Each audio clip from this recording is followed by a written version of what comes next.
Welcome to the Anthropology in Business podcast, where you'll learn about the many ways anthropology is applied in business and why business anthropology is one of the most effective lenses for making sense of organizations and consumers. Through conversations with leading anthropologists working in advertising, marketing, consumer behavior, organizational culture, user experience, and many other roles, you'll learn firsthand what it means to do business anthropology and how the work differs from academic anthropology. We will discuss issues like the pace and depth of research in business, our visibility and influence as practitioners, and what we can do to build our brand. We will also focus on the value and impact of our research in business so that we can help business leaders understand why they should be hiring anthropologists.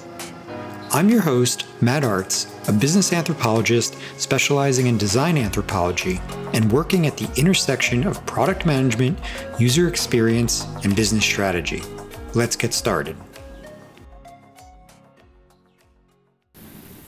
Hi, everyone. Welcome back. I'm Matt Artz of the Anthropology and Business podcast. I'm here today with Timothy Malefyt, anthropologist, author, educator, currently clinical professor at Fordham Gabelli School of Business, previously at BBDO, an advertising firm. And while there, great client list, wonderful experience, companies like AT&T and FedEx and HBO and Pepsi, and author of, or I should say maybe co-author and co-edited 5 academic books: Women, Consumption and Paradox, Magical Capitalism, Ethics in the Anthropology of Business, Advertising and Anthropology, and Advertising Cultures. And so Tim, thanks for coming on. It's a great pleasure to talk to you in this format. Would you start by telling everybody how you got interested in anthropology? Hi, Matt. Well, first, thanks for having me on. It's great to be here, and welcome, everyone. Sure, I will have an origin story, I'm sure, like many others, that is full of serendipity and unusual turns and twists, as we all have. I went undergrad to Fordham University. It's funny, I'm doing full circle teaching here now. I went undergrad to Fordham University, and I went to Fordham because before Fordham, I had a previous life as a dancer. I danced for the Joffrey Ballet, and I was at Lincoln Center, and I saw the campus right there across. So I checked it out, and I went, got my degree in psychology. They gave me life experience credit. It was all great. And it was in my senior year that I took a course in anthropology, 2 courses, magic, science, and religion, and just fell in love with it. That was my turning point. Stuart Guthrie was the professor there. He's written a lot on cognitive anthropology. And anyhow, so I was sold in anthropology. So I applied to schools in anthropology, and I went to Brown University for my degree because I was interested at the time in performance studies. I was going to take my background in dance and combine it, look at performance and culture. So I went to Brown and did my doctoral work in Spain, field work. I wrote on flamenco performance and dance as a national symbol of Spain.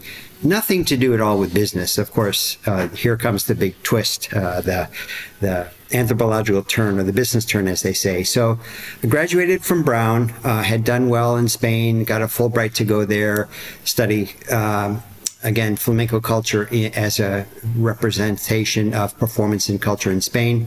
And then got out in 1997 and could not find a job in academia. I sent out 50-some CVs to different departments and nothing.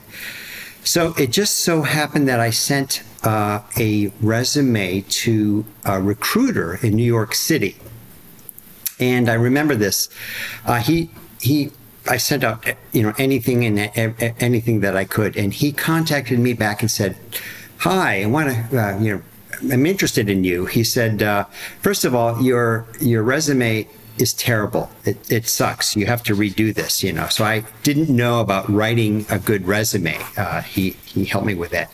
But he said, "I'm going to work with you because my daughter went to Brown and she had danced at the Joffrey School. So never cut short your possible connections with people. They may work with you later in life." So he helped me send out resumes. And by the way, at Brown, I had heard of, I was thinking, what am I going to do with my degree in anthropology? And I'd heard of this marketing consumer research organization in New York City called Whole in North America. And this is a great origin story because this is where I met Rita Denny, Marianne McCabe, Robert Moisey was there, Tom Moschio. I had some connection with this. But Whole in North America was an early on in the, a anthropological consulting firm. And so in the 1990, when I was doing my my first year at Brown, I went down there and met Steve Barnett, who's like one of the great gurus of the advertising world. He's an anthropologist. And he introduced me to Marianne and Rita, and I came on as an intern. So I got my work doing consulting work for Saatchi & Saatchi in advertising from Whole in North America. So this was in my background, and this helped me then when the recruiter saw my resume and helped me get a job. So then in 97, when I graduated, I had a little bit of experience doing some consulting work. And then he put me in touch with an ad agency, Averitt Free Ginsburg. So I had intended to go into performance studies, and I ended up going into advertising marketing. And this is the time of when the planning, account planning was really big, and it was looking at consumers. So the account planning director at Averitt Free Ginsburg, Stuart Grau, said, wow, you know, come on. And I came on board and I started working in advertising. I went from Averitt Free Ginsburg about 3 years to Darcy, Macias, Benton & Bowles in Detroit for about 3 years. I worked on Cadillac there. And then the main length of time, about 10 years, 9.5 years, was at BBDO in New York. But all of this was serendipitous, and from the contact and from, looking at consumer behavior and how you can reinterpret that and apply it to brands and people's relationships with brands and how people form identity with brands and people build rituals around brands. There's just a lot of rich material where anthropologists can contribute to market sense and market understanding through this. Yeah, thanks for sharing that. Great story. And, first, let me ask just one question out of curiosity. Obviously, the theories and methods of anthropology very much lend themselves to advertising, as you just mentioned, and, the classic things we study, like, rituals and so on and so forth, make a lot of sense there. But was there anything about performance study that also helped you in the advertising world? Because, it does seem that advertising is quite performative in its own right, even the culture of advertising agencies to some degree. Good question. It was great. In performance theory, it's great because you look at some of the proponents are, of course, Victor Turner and Richard Schechner wrote a lot on that. And you look at the scale between how ritual and performance, there's a scale, are very much alike.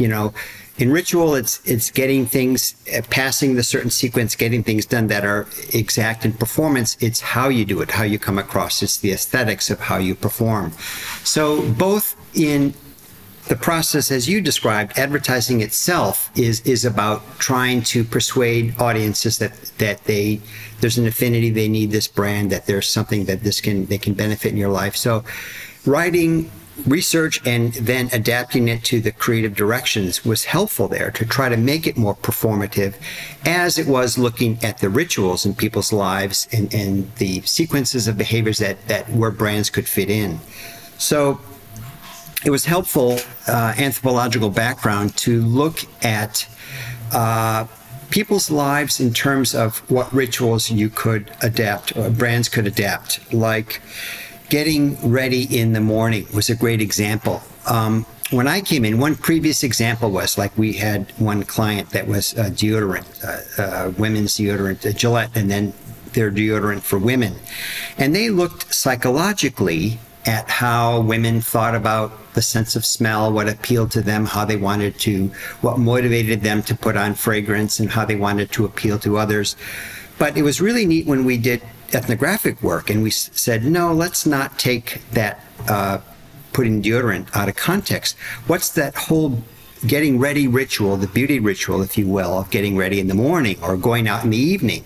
So we looked at all the combination of things that went together. So rather than extracting the idea of deodorant alone and what its motivations are, we recontextualized it in the situation of getting ready and all the other accompanying rituals. And we saw that there are many nuances, like women would use different fragrances for deciding how they went out. So actually, it was surprising for Gillette. Some of the women did not want a scented deodorant. They didn't understand that at first, but now it made sense because women would want to layer their scents, how they came across, or some days when they were shaving, they'd put lotions on. They wanted some with fragrance, some without. But it was all about, here again, the performative sense of getting ready to go out to meet the world, or going out on a date, or getting ready. And we looked at the rituals and all the components that went together that made sense, that came together. And it was a much fuller picture than just taking the idea of motivations and the psychological direction of fragrance alone. So that's an example of where anthropological research was helpful for the client more than the psychological approach. And at that time, and I've asked a few people this, including Tom, who you just mentioned and was actually the last guest, but at that time, in your experience, and I get that it's different for everybody, but how was your approach perceived? Was it a little bit of a battle for you to kind of first maybe, get buy-in to do an ethnographic study, and then how are ultimately the insights received? Well, so I came at BBDO at a good time in 2003, and ethnography was just taking off. So it was really kind of neat. I had my own department within BBDO. So I had a small team of other account planners, and then I would build up for a project. And I acted more like, as Martin Straw, the chief marketing officer of BBDO, said, you can't, as an ad agency, you can't sell services because you are a service, but you can sell products. So I was actually a product that we'd farm out.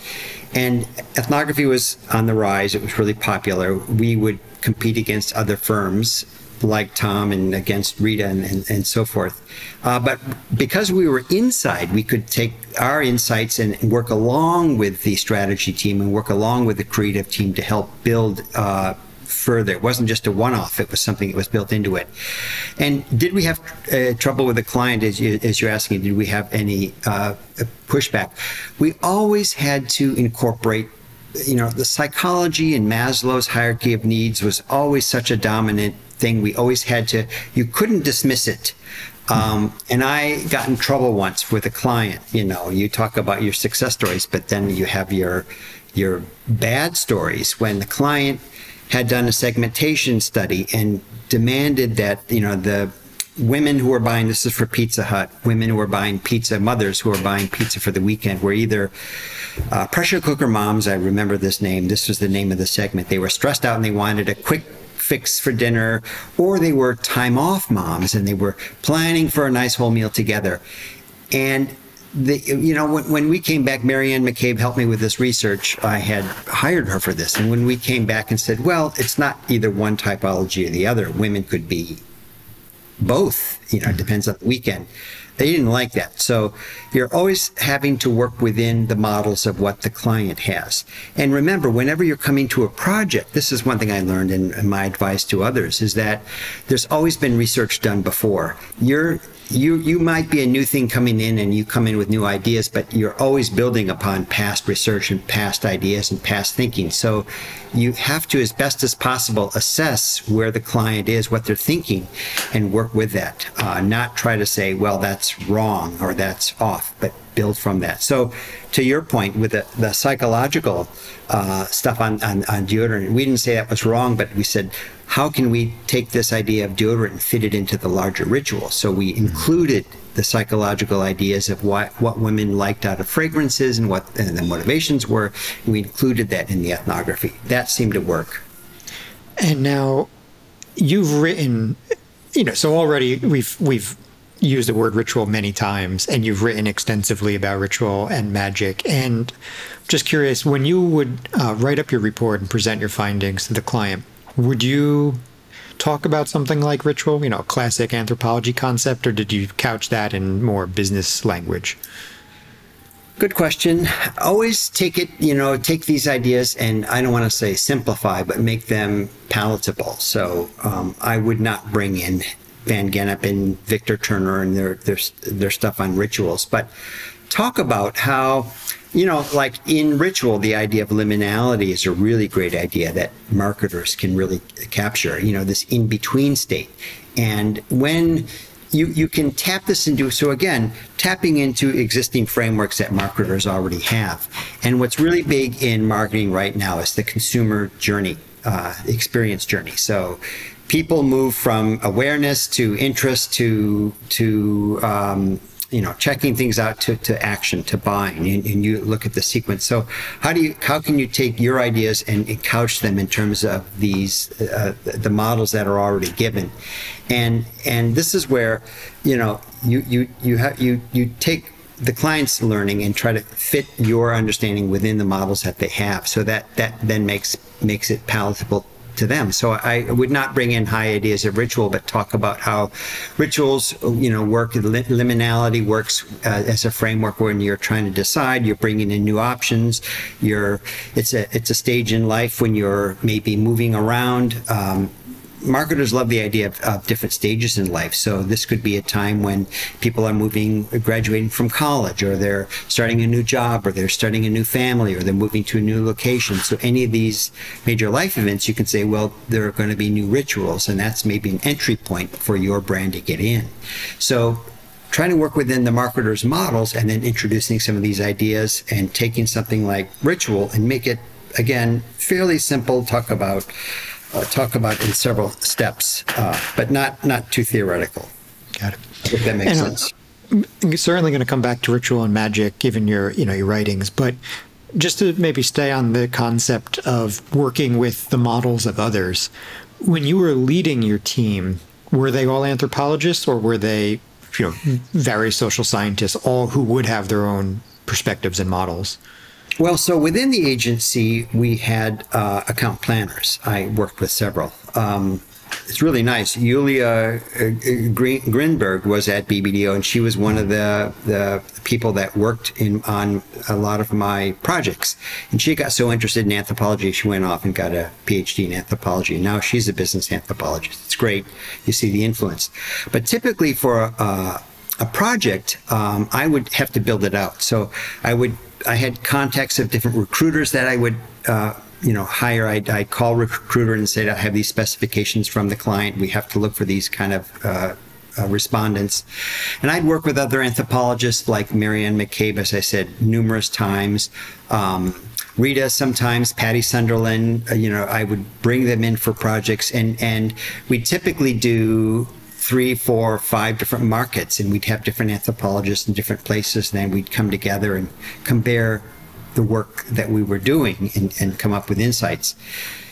As you know, it's always tricky because typically in ethnographic work, the client comes along and right away they're seeing things and want to call out insights and say, wow, I saw this. This is a great insight. Let's get right to it. And you have to kind of say, well, let's wait. Let's get the full picture. Let's, wait till we get in all the reports, and we let this percolate, give it a week when we're talking back and forth, and then we'd get together. But typically I would bring together some other anthropologists to work on projects, and we'd divide up the work. Antonella Fabri was another one. Oh, wow, yeah, a number of different anthropologists. And then we'd talk about our research and then put together a report. And what's interesting about that is, so right away, or at least as soon as you're in that role, but it sounds like earlier in your career as well, when, even your first sort of introduction into the advertising world, you were already collaborating, which is obviously very different than, your dissertation work. And obviously presents wonderful opportunities, but it's also a change from like the traditional structure of academic work. I guess even though we are in fact really collaborating, with respondents in the field in many ways, right? It's not formally viewed as that maybe. And so did that present any, interesting opportunities or challenges for you?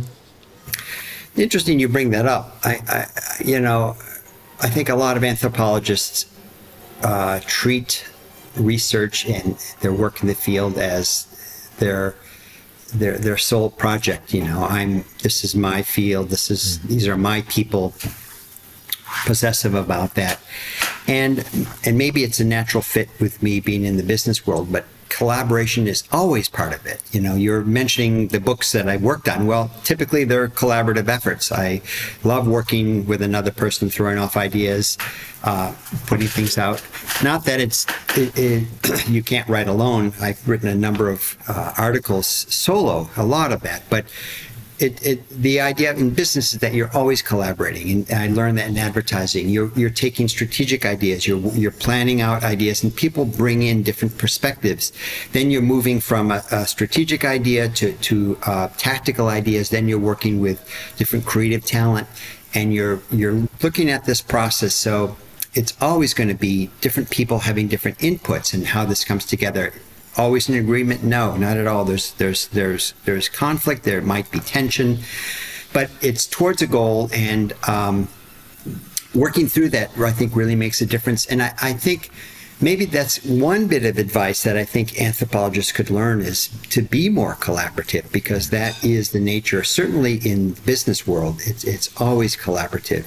You're not the lone warrior out there by yourself. No, you're working with others, and you're working towards a common goal that you have together. And maybe that's even an opportunity for the way some people approach any of their academic projects, whether it's graduate, master's or PhD level. But I know from reading one of your articles, and sort of in the spirit of talking about collaboration, or maybe more broadly speaking, like work practice, you've written about sort of like, the sort of magic of that environment, especially in advertising, and some of the behaviors that occur and the rituals that occur. And what I know you said one of the first two classes you took was, on magic, but you've always seemed to have this interest in ritual and magic that maybe is, even though it's such a core concept of anthropology, you seem more interested in than some who work in business. And so what has it been about, both ritual and magic that has struck you so much and has carried through? You brought up a good point. And I don't know this. I go back to thinking of some of the work I did with Brian Moran. I love the fact that anthropology gets into these really interesting questions of, magic versus science versus religion is a great question. And I've written about magic. We've worked in magic because it's so much a part of our lives. Max Weber said, we've moved beyond the role of magic, and we're in the realm of bureaucracy and power and order. So we don't need those structures of magic anymore. And nothing could be less true. That when Brian and I we wrote our book, Magical Capitalism, and we invited a number of collaborators to help us write that, and we asked Arjun Apadrai to write a foreword. He was happy to do that. It was really great. It was a great collaboration on that book. And one thing that struck us that many of the authors keep talking about it again is the more orderly, functional and prosaic and scientific sense you have in the world, the more you have magic. They're like the two work together. Magic isn't just something chaotic out there by itself. It works with the sense of order and structure. So Malinowski found in his study of the Trobriand Islanders that the natives, when they were gardening, they wouldn't use magic. They had to know about plants and soils and the weather conditions, and they were very smart and knowledgeable about how to plant crops and how to care for them. But it was always in that sense of the unpredictability. When you have a big expectation and a lot of passion into something that it turns out okay, like you do in advertising, like you do in the world of fashion, and like you do in the world of commerce and finance. When you have a great interest in something turning out, you control for all the functional variables that you can, but then there's the uncontrollable, the intangible that you can't control for. And that's where systems of magic, whether you call it magic or not, are very much in place. Call it luck, call it divination, call it, whatever you want. But there's that sense that you want other forces to help control and guarantee some kind of an outcome. And we found that again and again. And it's so true in the world of advertising. You don't quite know how consumers are going to react to an ad. You're putting a lot of money and investment into, your research, your project, your ideas, and it's out there. So you have Malinowski said, you have the magician, the right, and the right contextual circumstances, the three things that need to come together for magical formulations in any institution. He said these are required. Mauss said the same thing, Marcel Mauss, in his talk of magic. So in advertising, I was just very highly aware of how the advertising agency functions. You have very highly structured ritualistic meetings. You meet with a client, you have certain times, certain deadlines. You have your magicians, you have your creative team that are often wild and go off walks to come up with ideas. They can take all kinds of liberties that normal people wouldn't. And then you have the context of where you have a pitch and you talk about the brand in a certain way, and that is very structured, very ritualistic. So all these things are formulations for the creation of magic to get the ad out there and have success. And that's what Malinowski found deep sea fishing. The Trobriand Islanders would never use magic for like their local fishing in the shallow waters, but whenever they were fishing in deep sea where it was dangerous and it was unknown, they used magical spells. So what's interesting with anthropology is you can look at what has happened in other times, other places in so-called primitive cultures and see it applied today, very much alive. And magic is one of those. Rituals is one of those.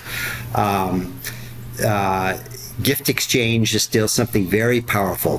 The loyalty programs, you can relook at loyalty programs that a lot of cards use and say, well, that can be better thought of as a type of gift exchange. It's not just simply currency, but there's a promise of reciprocity in the return, and you'll get something back.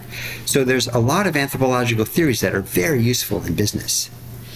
So I want to come back to that point in just a second, especially since so many of them are older and they're still with us. But before we get there, I'm just curious on a very practical level, like, you mentioned how you don't really quite know what's going to happen, with, like, say you put an advert out, you don't really know how anybody's going to respond.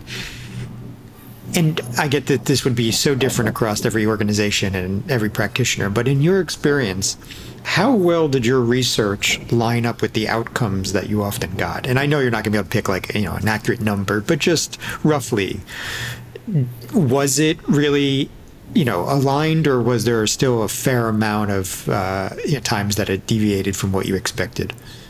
Oh, my job was on the line all the time with that. So, so we were always trying to come up with insights that were unexpected, and then we would try to advertise. If not advertise, then how to build that into strategic solutions. So here's another example. Campbell's Soup. We did a lot of work. Campbell's was one of our big clients. And they had the Campbell's kitchens where they would cook and prepare food, and they would have their chefs who could, a number of really great chefs that would create from the Campbell Soup different recipes that were help for moms. So mothers or whoever was doing the cooking. So we went out and did a number of ethnographic projects looking at the ways mostly women, mothers, cook for their families, but all kinds of configurations, how couples do, how new trends in cooking and so forth. But we looked at home cooking a lot, and Marianne and I have written on this. We wrote an article on this. And going here, I'll throw in a little bit of theory. Tim Ingold said, with improvisation versus creativity, we tend to think of creativity. We tend to look at examples by looking backwards, and we tend to short step our outcome. We think of when we did something that it was a simple 1, 2, 3 steps that we took to get to this result. Well, same in home cooking. We'd watch these mothers cook meals, and we saw them as being very inventive, improvising about recipes, putting together. They would have an idea of what they wanted to cook, but they knew each member of the family, how they might adjust different recipes and add this or subtract that. They had their cooking utensils. So their process to improvise while they're cooking and create meals was quite unique. Later, they'd go on, if you went and surveyed them, they'd say, oh yeah, I just created a meal. There's nothing to it. But in the process, they were quite inventive, quite creative. So we saw that from Campbell's. We saw that from cooking. We said that, you know, Campbell's, you don't give enough credit to women in cooking. When we were fielded to go out and do these studies, Campbell said dinner is a hassle that mothers have to deal with. They called it the dinner dilemma. So our research was focused on the dinner dilemma. And we all know when you start to look for problems, you tend to find them. If you tend to think of your research on cooking as a dilemma, as something that women don't like, they want to get it over with, it's over with. And we turned that around and found that women were very creative, very inventive, very thoughtful in their cooking. And we said to Campbell's, you don't give enough credit to your women, to your cooks at doing this, men or women, or whoever's doing the cooking. So we helped change, this is not so much advertising, it did help in advertising, but we changed their structure on the online. So you'd go to Campbell's Kitchen, and instead of the chefs recommending meals, we said, and now it's a common practice, have the women who've cooked the recipes bottom up give recommendations of what they've done to adjust these recipes. So it becomes more authentic. It becomes something that the creativity of the women have influenced the recipes, and they've made the changes.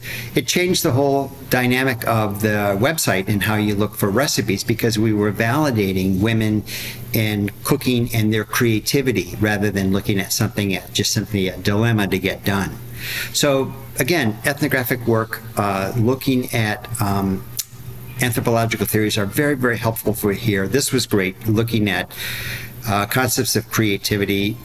Hallam and Ingold wrote that great book on innovation and creativity.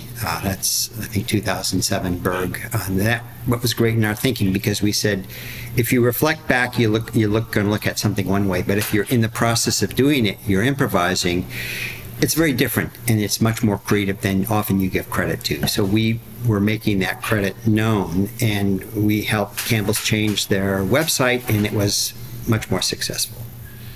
Now that also brings up the contributions we really make to business models to some degree, right, and to strategy more broadly, maybe. You know, oftentimes we get kind of buried in, you know, we're working in ads, we're working in technology, but sometimes the bigger context here is the organizational sort of appreciation for how this fits into a larger strategy.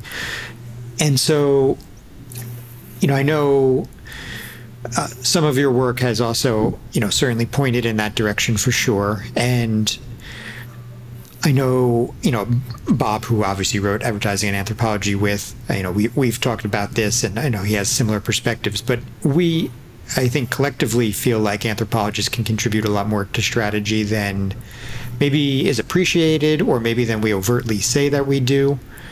And so, you know, I'm wondering, in your experience, were you looked at, you know, were you directly brought in to really craft a much larger organizational strategy, or was it maybe related to more the advertising strategy?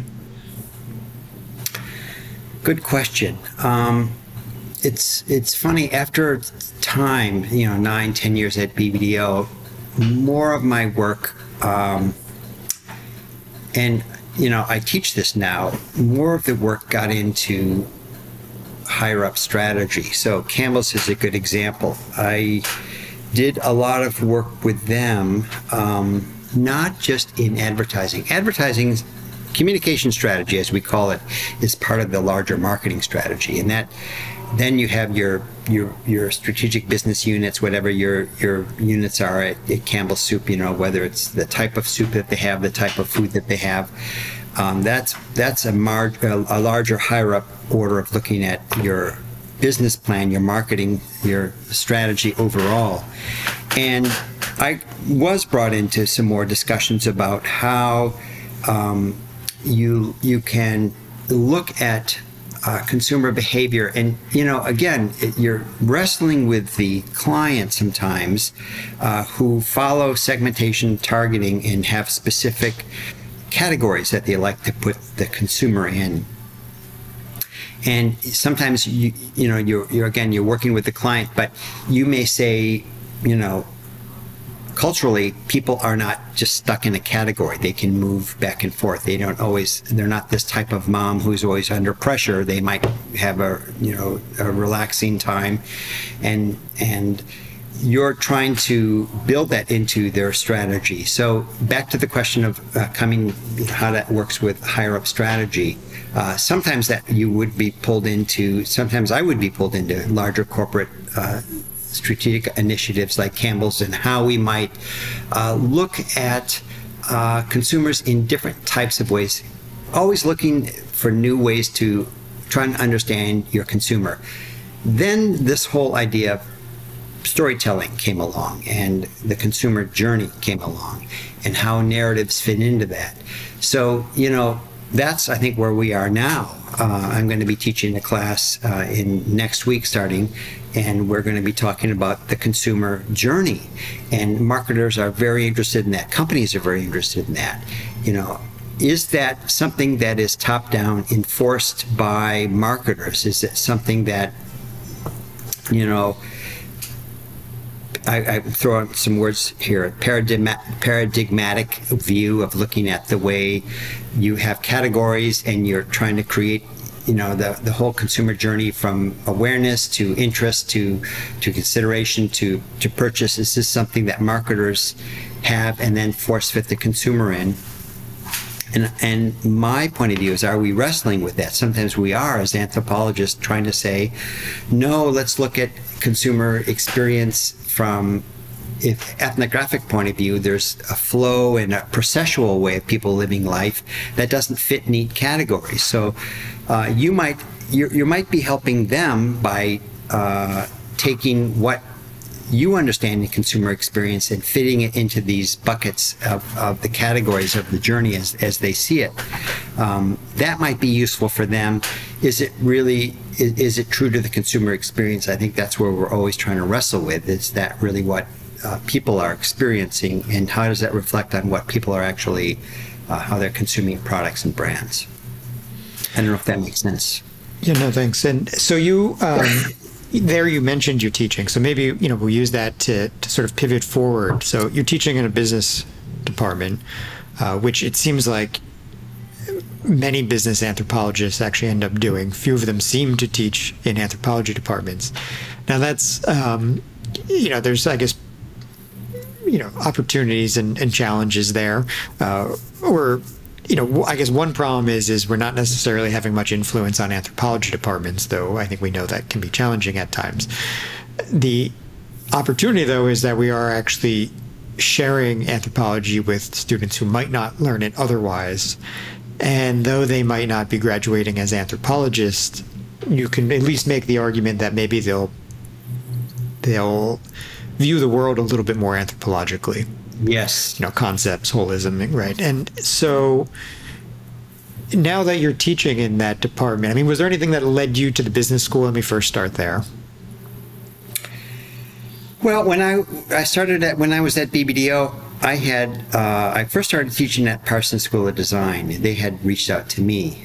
The book Advertising and Anthropology had just come out, 2012, and Meg Anderson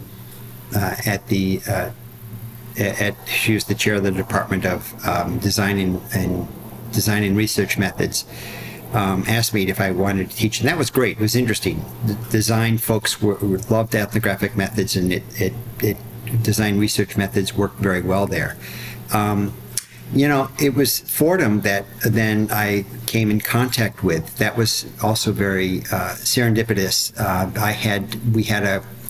One of the senior people at BBDO had gone to Fordham, and he was a liaison between Fordham and BBDO, and he said, Tim, you should meet these people there. It'd be great to transition. And getting in my 50s, it was time to think about possible alternative. I was the oldest researcher in the room, which it kind of makes you, I guess, think twice. And then Fordham had offered me the position in 2012. So I then took a full-time position, left BBDO and took a full-time position at Fordham.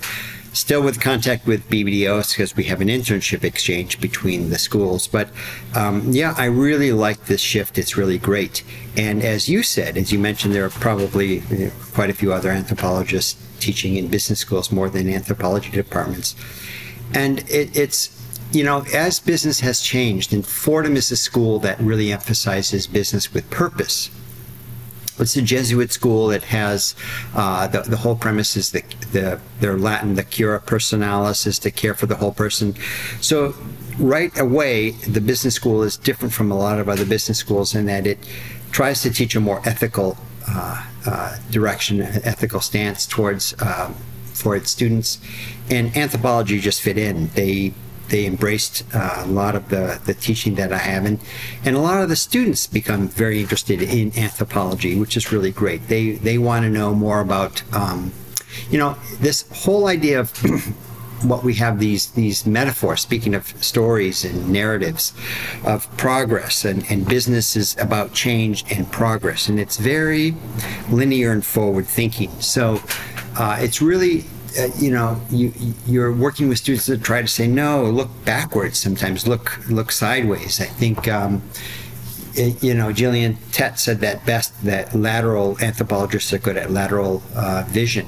That's that holistic point of view. And I really try to instill that sense of thinking for students in that, the holism, the reflexivity, how is the impact of what you're doing on customers, reflecting back, how are you making a positive change in their lives. And this has ethical ideas in here as well. So how are you influencing students to think more ethically about consumption? What brands are really purposeful?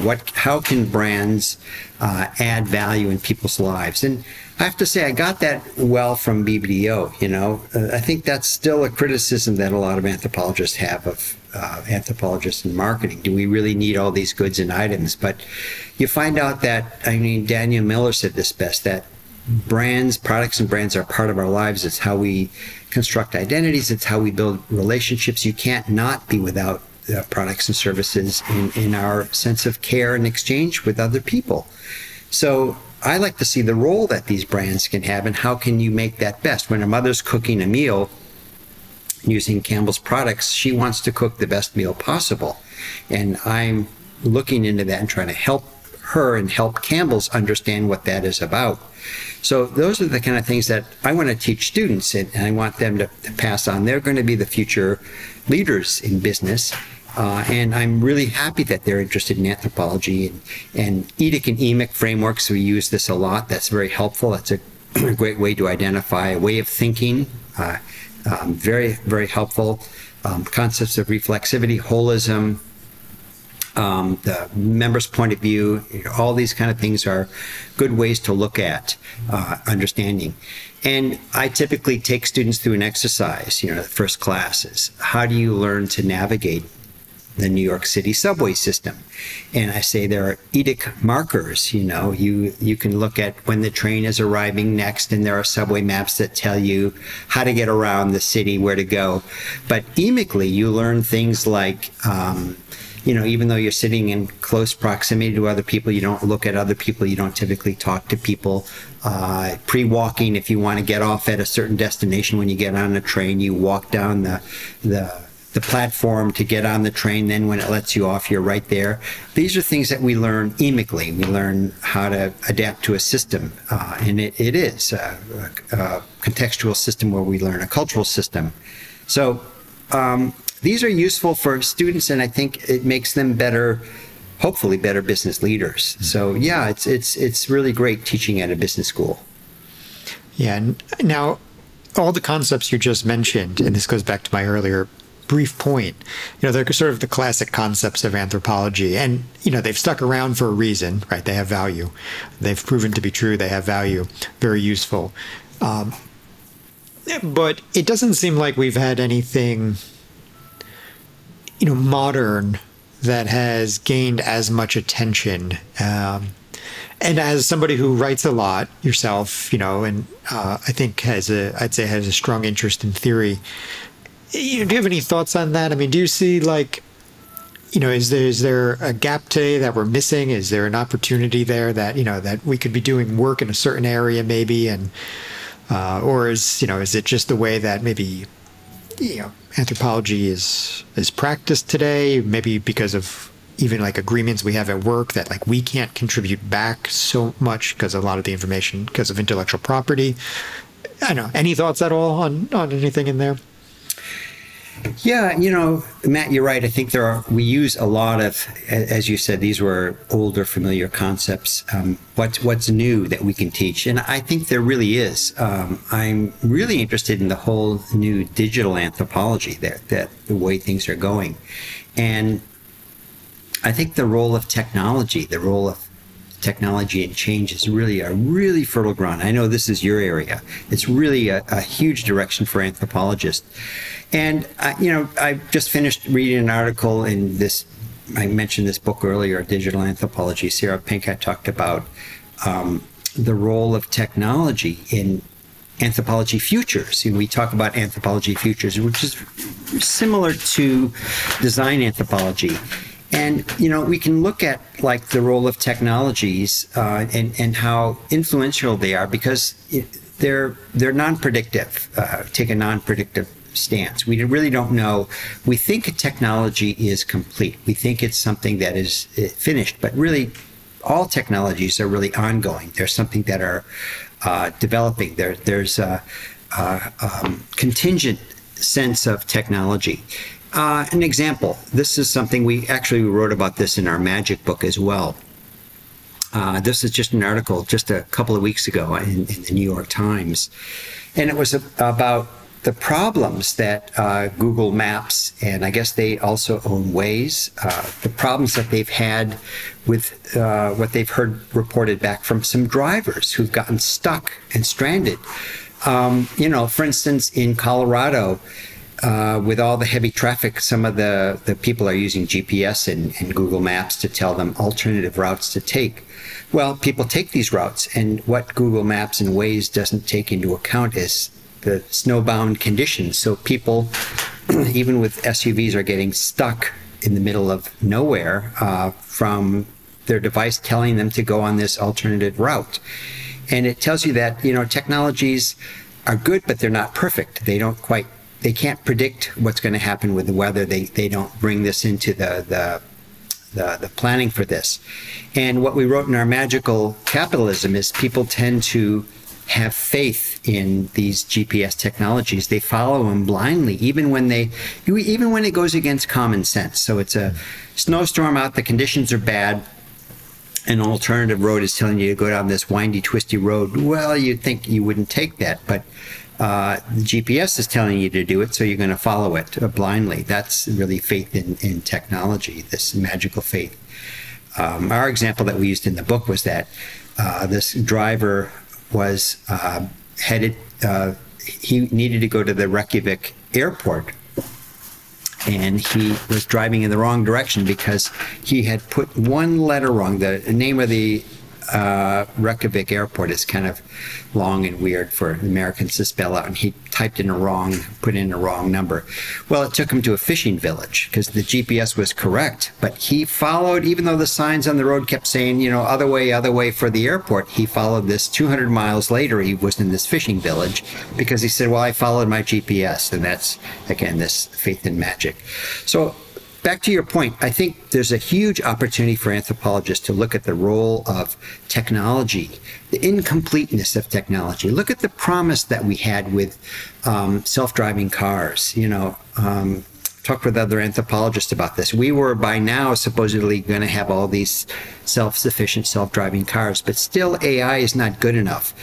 Cars nowadays can, drive by themselves. You can let the steering wheel go on the highway, the new Cadillac, and it'll slow down and alert for traffic head. But it depends on you being there and alert and watching the road. If they even have a camera on your face, if you are down falling asleep or reading a book, it'll stop, because technology isn't quite there. So that contingent nature of technology, the incompleteness, even though it promises better futures, I think that's just a really fertile area for anthropologists to look into, new research. I think that's an exciting future.